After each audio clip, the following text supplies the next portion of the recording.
Like and subscribe and click the bell icon to get new video updates. Ukraine-Russia war. Zelenskyy says Russia is trying to destroy any life in Donbas, as it happened by Peta Fuller Space to play or pause, M to mute, left and right arrows to seek, up and down arrows for volume. Ukrainian President Volodymyr Zelenskyy has said in his nightly address that the situation in Donbas is difficult, and the Russians want to destroy any life in the region. Recap the day's developments with our live blog.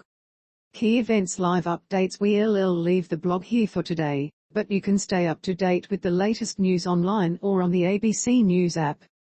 Our house was burned last night. Smaller villages evacuate to Kharkiv. Hundreds of people have been arriving in the Ukrainian city of Kharkiv after being evacuated from the nearby village of Ruska Lozova.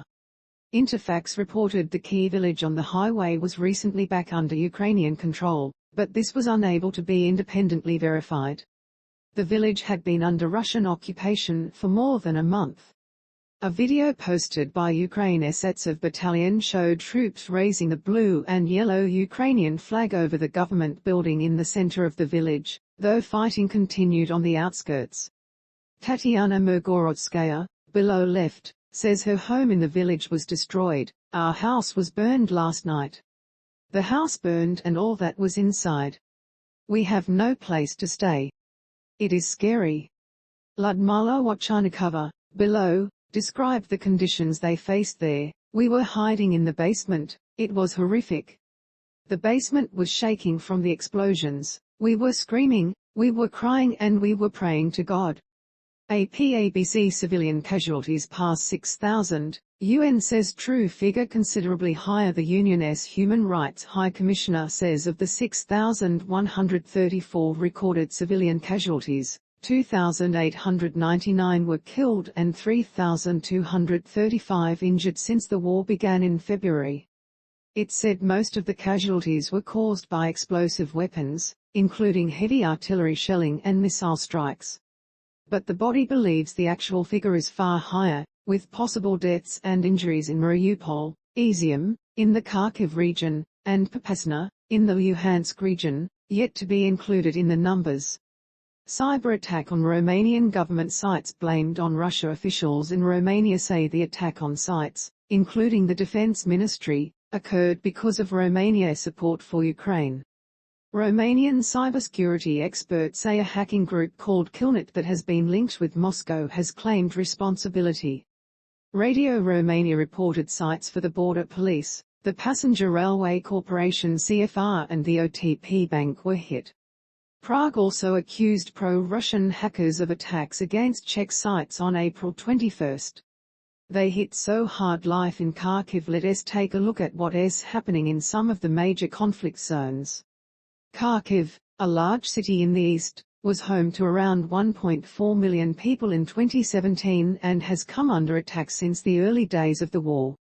Ukrainian fighters and residents spoke to the Associated Press about the attacks on the city.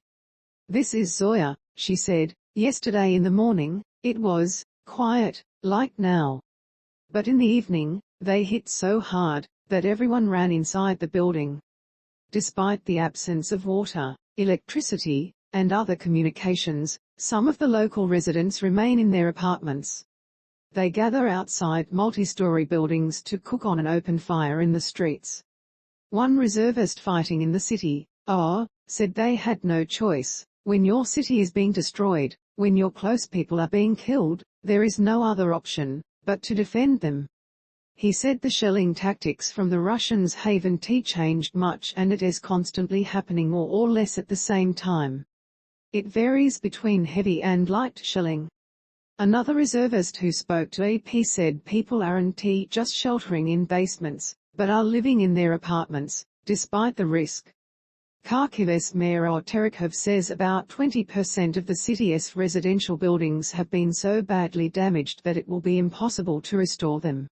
According to the Institute for the Study of War's latest report, the city won't become a site for a major counteroffensive in the coming days, but Ukrainian resistance may force Russia to redeploy forces so they can hold their defensive positions. ABC Ukraine has released a list of soldiers it accuses of war crimes in Bucha. Ukraine has announced a hunt for 10 Russian soldiers accused of war crimes in Bucha, a suburb north of Kyiv where at least 400 civilians were killed. The Ministry of Defense shared pictures of the soldiers and called them the Despicable 10, saying justice for war crimes is inevitable.